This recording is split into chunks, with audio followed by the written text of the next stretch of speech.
My name is Matt DeLuca, and I teach Management 3120 online. Here at Baruch, when we talk about online courses, we're really talking about blended courses because it's a combination of online, and that's where the emphasis is, but it also includes in-class sessions. And that, to me, is the most fun.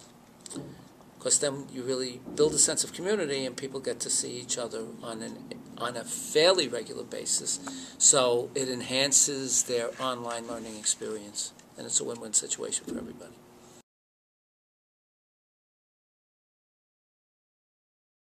First of all, I'm not a techie.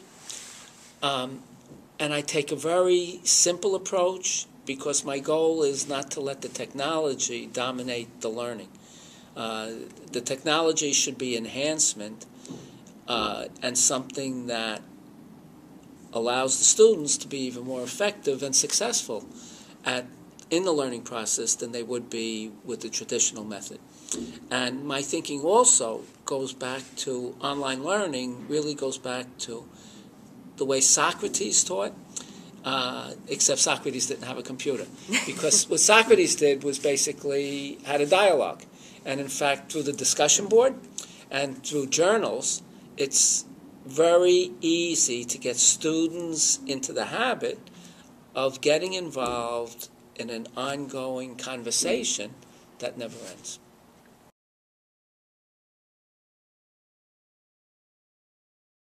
I am a practitioner. I'm a human resource practitioner, and one of the skill sets I need to have is a training and development skill set. And from an organizational standpoint, if I'm going to be effective in HR, I needed to become a subject matter expert in online learning because this is a technology that really is growing in importance and popularity in the corporate marketplace. It was due to my need to feel that I needed to grow exponentially in that area that made me want to try this out and see how effective I am at doing and using the tools that are available in an online format.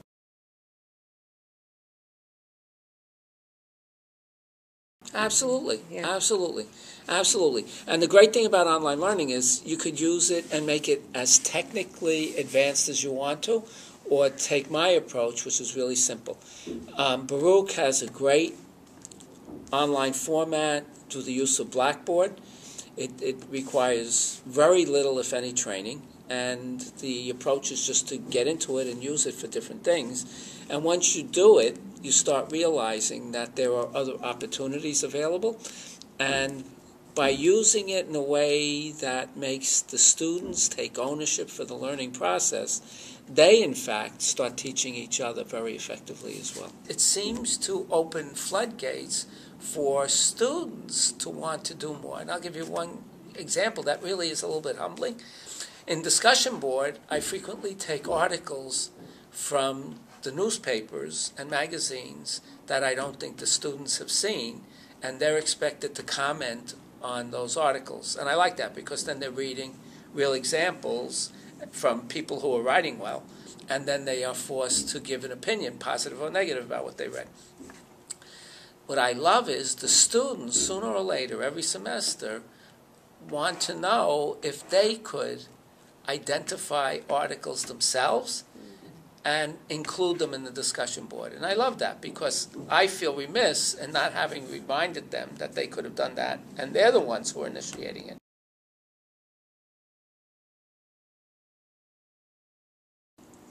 The only challenge I have, and I try to set the tone right up front, is the student needs to buy into this process. And the way I feel I make sure that the student is aware of that from the start is that in the syllabus, I make sure they take responsibility for ownership of the learning process. So they see themselves as teaching themselves, and at the same time, they see that the value I add is to facilitate the process to make sure that they don't stumble or fall behind. Once in a while, I'll get a student who really, in an attempt to be an active participant, starts telling jokes online. And I find that whenever you tell jokes, sooner or later somebody's going to be offended. So I monitor the process to make sure that doesn't happen. The other thing that I wasn't aware of that is definitely something you have to be careful for is make sure that everybody participates in the process. Even though they sign up for the course because they think it's great because they don't have to show up at Baruch for each class, they don't realize that in some ways it's more demanding because they should feel guilty every day they don't check into Blackboard at least once a day and perform some exercise.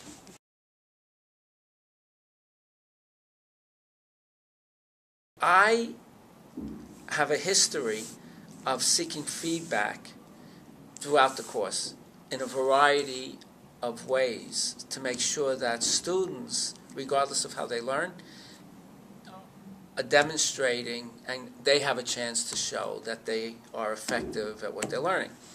So what I've done is basically take that approach and applied it to an online format, which was very easy to do because one of the drivers I always used was quizzes. As luck would have it, the publishers are waking up and seeing that this is a brand new world, and therefore they are pricing their electronic tools at a much more reasonable price than they used to charge for their hard copy textbooks.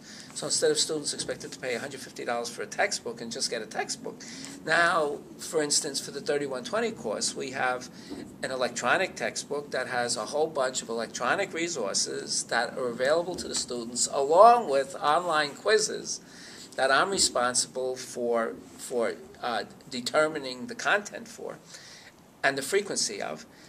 And the process, once I put everything in place, the process works for itself. So in effect, you didn't even bring this out, but this really is related to your earlier question. And one of the big surprises I've had is a very positive one because I spend less time in the administration of the course because these quizzes are multiple choice and true-false, and they're graded automatically, and then they're put in the grade book automatically. So I'm out of that whole process.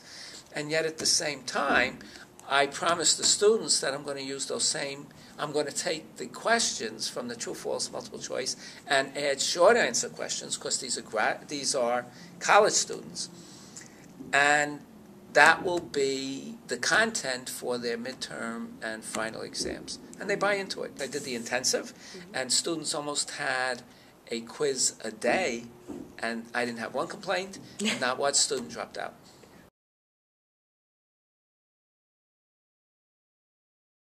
There's two opportunities. One with the quizzes, they could be using their books while they go, if in fact they printed out the material, right? But if they didn't print out the material, they can only look at one thing at a time. So if they're doing the quiz, and the quiz is timed, they only have 30 minutes to complete their quiz, and they only have a day and a half window to take the quiz, okay? But yet at the same time, once that time period is over, they have access to the questions and answers so that they could prepare for the midterm and final.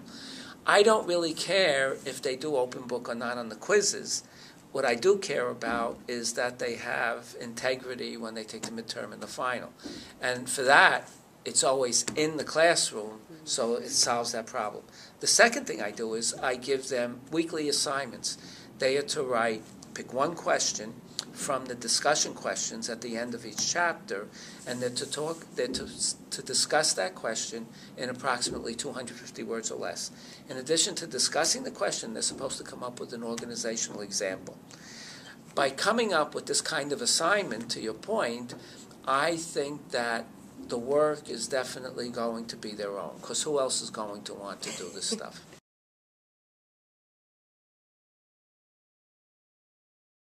Oh, I love doing it. I love doing it. But to your point, I feel really fortunate in that I'm able to teach in both formats because I think it's the combination of the two that makes me effective in each area.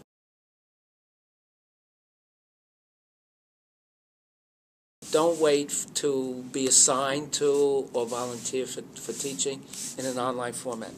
Right now, in a traditional classroom format, go into Blackboard. Chances are you have already. Get familiar with it and see what enhances learning opportunities in a traditional way. I think the online format enhances the creativity and opportunities for the instructor to maximize the tools that they feel best at, so everybody can become more effective in the learning process than they would when they're restricted to the traditional approach.